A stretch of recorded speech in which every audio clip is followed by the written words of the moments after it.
Into the Enchanted Forest, Book 1 of the Enchanted Forest series, by Alicia J. Chumney. Chapter 11. Weeks after her 21st birthday, Gabby finally found herself on the steps of the Wonderland Castle. She imagined the leaves she couldn't see in her hair, and wondered why everybody reacted to her as if she was clean and not covered in a thick layer of dirt. "I'm not ready for this," she whispered to herself. The guards at the door weren't aware of the fact when the one on the left responded with, "It will be fine. They have been waiting for you easily for 19 years. The cadence of his speech patterns calmed her down, reminding her of Ethan. "I'm a mess. I'm covered in dirt and leaves." "Nobody notices," the guard on her right answered. "As soon as you cross the Wonderland Bridge, Wonderland put a glamour on your appearance.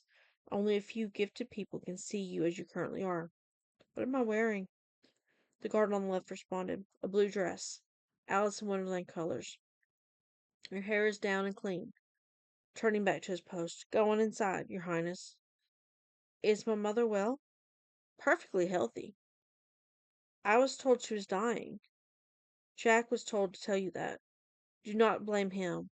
He only knew the lie." "Thank you." Even as she said the words, she felt uneasy. Why would they lie about something as serious as somebody dying? Who does something like that?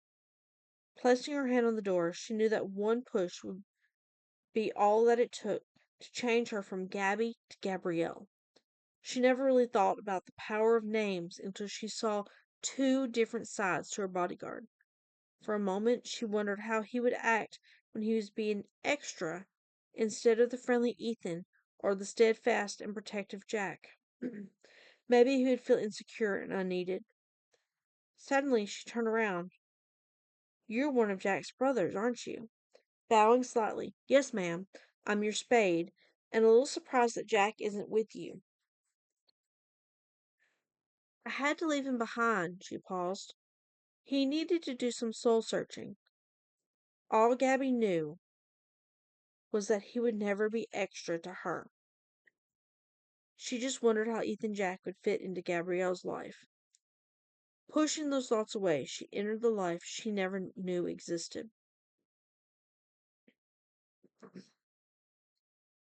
Waiting in front of their thrones, the King and Queen of Wonderland each remembered their first impressions of the castle. The Queen remembered the hanging banners that spanned the entrance with the most clarity. On one side hung the banners for the hearts and the clubs. On the other side hung the banners for the spades and the diamonds. In the center of the court's floor was a huge 20 by 20-foot design with the suits in their own quadrants. Even today she would enter the hall to remind herself of the fragile unity that Wonderland had forged before they could become one kingdom. One kingdom brought together by one girl. It was a weighty responsibility that was passed down through the generations, a weighty responsibility that was started by somebody accidentally discovering just the right portal into Wonderland. The king remembered the sparkle of black, silver, and red flecks of a glittering quartz floor in the light of thousands of candles. Even today, he could barely resist the urge to touch the red-veined, white granite columns that flanked the doors and framed the banners. The ballroom had been slightly better with black, red, and gold flecks on the stone. Those columns were black-veined, but the then Princess Alice the Fifth had caught his attention, and a tugging from his heartstrings had directed him to where she had been holding court with her would-be suitors. Years later, and they were still linked by their hearts. Gareth was not so lucky to be able to wonder about Gabby's impressions on the castle like his parents were, and he was quietly considering the eventual meeting with his baby sister. He had grown up among those columns that fascinated his father. He had hidden behind those banners that left his mother breathless in awe. The pomp and circumstance of the castle were never given the opportunity to impress him. He had no reason to think about Gabby's impressions of the very place he had grown up in. He wondered if she could remember the teddy bear he had given her before she had to leave Wonderland. He wondered if she would get along with his wife, Mary.